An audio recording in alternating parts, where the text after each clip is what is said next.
with the COVID-19 thing going on, we had it at Civic Center. People were spaced out.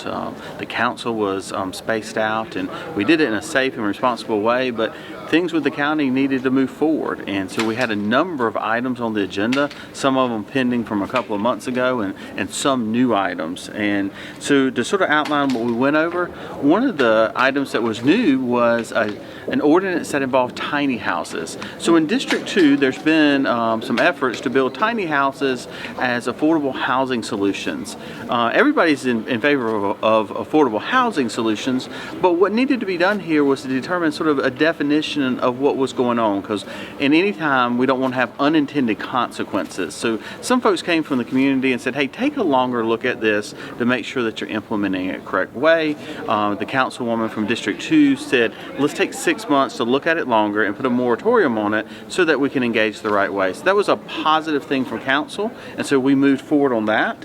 And then we went into something that goes back a couple of months, and that was a Second Amendment sanctuary ordinance. And that's garnered a lot of feedback from a bunch of different groups. But what we outlined was an affirmation from Anderson County that our citizens support the Second Amendment, that we support its representation from the Constitution.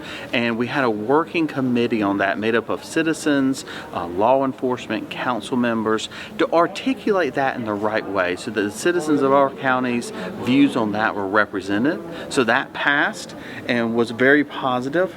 And then we went into a number of economic development ordinances, and that is or resolutions, that is more important now than ever, because as we've seen with COVID-19, it's had an effect on our small businesses and our communities.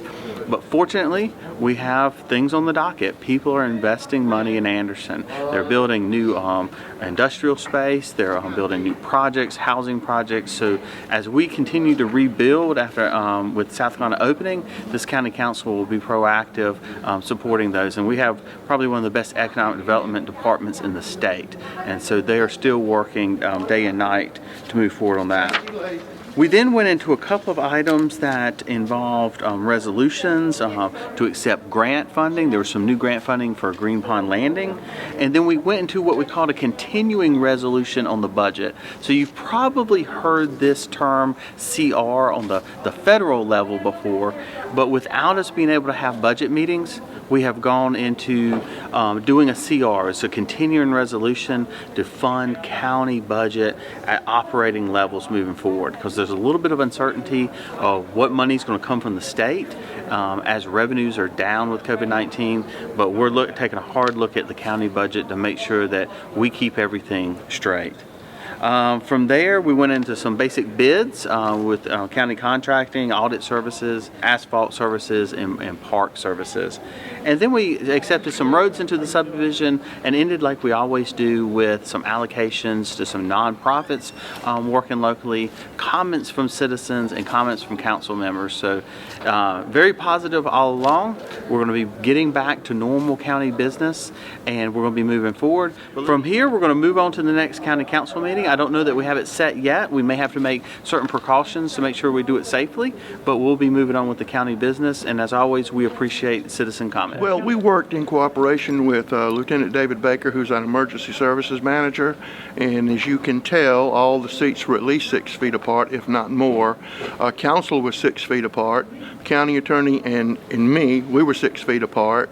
We took everybody's temperature when they came into the building, and offered other sanitary services. And so I think we did it as safely as humanly possible. We also had masks available for people who wanted to have masks. And one of the things I'm most happy about is that we had a real council meeting and not try to do a video council meeting. So this way our citizens could attend, our citizens could ask questions, they could feel like they were in a council meeting instead of some television show, which I have a lot of problem with doing that. And I know in some cases it's just absolutely impossible to do otherwise, but I feel good, and hopefully we'll be getting back to normal, but it won't be in the next week or two. But this will be a template going forward for a little while. Yes, as a matter of fact, the legislative delegation is going to have their meeting here and use this same setup, and we may have another council meeting here just depending on how the counts go.